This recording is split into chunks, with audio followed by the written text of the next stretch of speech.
mbokku internet yi ñu ngi leen nuyu di leen ziar di leen dalal jàmm ci seen bi ngeen tàmm di BNTV Sénégal tey nag ni ñu koy fas yéene di def rek di dox ci soxla askan wi moo waral tey BNTV Sénégal ànd ak yéen ci octobre rose bu ne octobre rose nag xel yëpp day daal di war a dem kon ci wàllum jàngoro ji di cancer nga xam ne nag dafa sonal lool suñu mbokkum jigéen ñi ba tax na nag tey fii ci Kër Mbaye Fall waa BNTV Sénégal ñëw ànd ak waa poste de santé bu Kër Mbaye Fall Mbao Kambu nga xam ne nag si njiit li di madame Paye war ci ànd ak waa ministère de la santé et de l'action sociale waaye nag ànd ceeg tamit nag waa LISCA su ko defee rek ñu fas yéene ànd kon daal di def dépistage kon ci soxna yi nga xam te ni daje nañ fii ci poste de santé bi mu nekk ne sama ginnaaw muy la am solo kon nag ñu leen ci santaat bu baax a baax nag ci seen taxawaay ku ci mel ni kon madame Paye ak ñoom suma papa imam Sarr xam naa dinañ ko jël ci kanam moom mu nekk nag moom ñu yor cër bu am solo ci groupe boobu kon nag di ci ligue bi kon incha allah ci kanam dina jël imam Sarr waaye tamit dinañ jéem a jël madame Paye moom tamit jël ñenn ci soxna yi nga xam te ni ñëw nañ ci bis bi nag ngir def seen dépistage def seen dépistage kon xool seen yaram ba xam ndax am nañ feebaru jàngoro bi di cancer wala amuñu ko su ko defee rek buñ ko amee ñi gaaw leen taxaw ñu mën a mucc ci loolu ñuy woon nag suñu mbokku jigéen ñëpp nag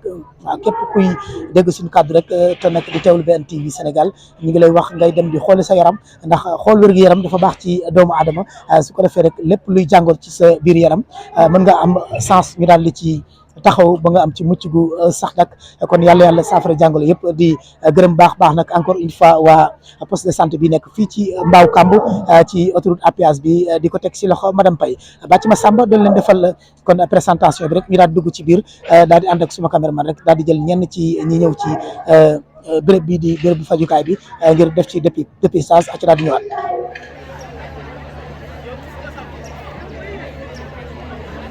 waxee rek mbokk yi kon ci ubbite jotaay bi muy ci ñu nekk ci kon nag consultation gratuite di dépistage bi nga xam te ni jëm ci wàllu cancer nag suñu mbokk jigéen ñi macha allah ku nekk bàyyi ko fu ne rek ñëw ci poste de santé bi nekk fii ci Kër Mbaye Fall ci Mbao Kambu andi ceeg madame Paye su ko defee rek ñu fas yéene ñoom def seen dépistage xool seen jàngoro ndax am nañ ko wala amuñu ko ñu ko amee ñu teel koo saafara te loolu dafa war jigéen ju nekk nag waaye classe femme Diop gaak tante ji ña nga tëdd ñoom si kër ga ak soxna mi demuñu fenn ak soxna si ñu ngi la fekk fii ci poste de santé bi nga ñëw ngir xool sa yaram nan nga santé bi nga ñëw lan nga yëg démb yi nga waajal ñëw fii ci poste de santé bi ndax jigéen ñi bëgg dañoo ragal. waaw c'est vrai que am na loo xamante ne jarul ragal parce que feebar boo xamante ne sonal na jigéen ñi la te ku nekk moo ngi jéem a def lépp pour xool yi wérgu yaramam boo déggee ne par 6 mois la sax war nga dem xooli ko man balaa maa ñëw fi démb Mbao laa njëkkee raana Grand Mbao église ba 17h jotuma ma déggaat ko xëyaat suba teel pour ñëw pour xool sama bopp c'est pas la première fois nag ma koy def mais à chaque fois yaa ngi gis ñi muy dal yaa ngi gis ñi muy rey kon tey boo ko déggee dégg ne lii la foo nekk rek war nga mun a daw nekk jigéen war a xool sa bopp. ñi ci nag di ci dugalaat rek benn jàll boo xam te ni ci suñu kilifa di président Bougane Gueye Dany dañ koy jàllewaat rek encore une fois ci suñu jigéen ba fi bàyyi ko di soxna moom yi bu sa sekk di ñaan suñu borom xare ko ci àll nañ fi des ya nga xam ne nag moom it yàggul dara la di génn àdduna ñu ngi ñaan suñu borom xare ko ci àll nañ fi des ya lan ngay dénk suñu mbokk soxna yi ci wàllu mel ñu war see war a gën a mën a góorgóorlu parce que bi ñu déggee ne moo yóbbu soxna moom yi sax maa sama benn copine ñoo ngi si doon waxtaan ma naan ko bu dee lii borom alal yi lay yóbbu kon ñun néew ci doole yi fan la ñu jëm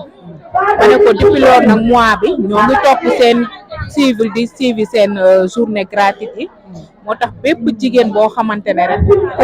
ku mu dalul foo ko dégg rek war nga mun a daw pour xooli sa bopp muy xale muy mag muy ndaw surtout jigéen ñi nga xam ne am nañ doom ba pare wala dañuy sëy parce que ñoom lañ gën a yab li suñu médecin yi wax daan waaw ba pare xale yi nga xamante ne am nañ 8 ans ba 18 ans comme gars yaa ngi woote ñoom chance bi ñu am ñun amuñu ko woon pour vaccin bi comme léegi vaccin bi am na ñi am doom yu jigéen yi poste de santé bu ñu dem ñoo ngi leen di defar vaccin bi gratuit nañ jàppale seen doom yi ñu dem defi vaccin bi. Jacqueline Codé Diouf la madame. waaw asalaamaaleykum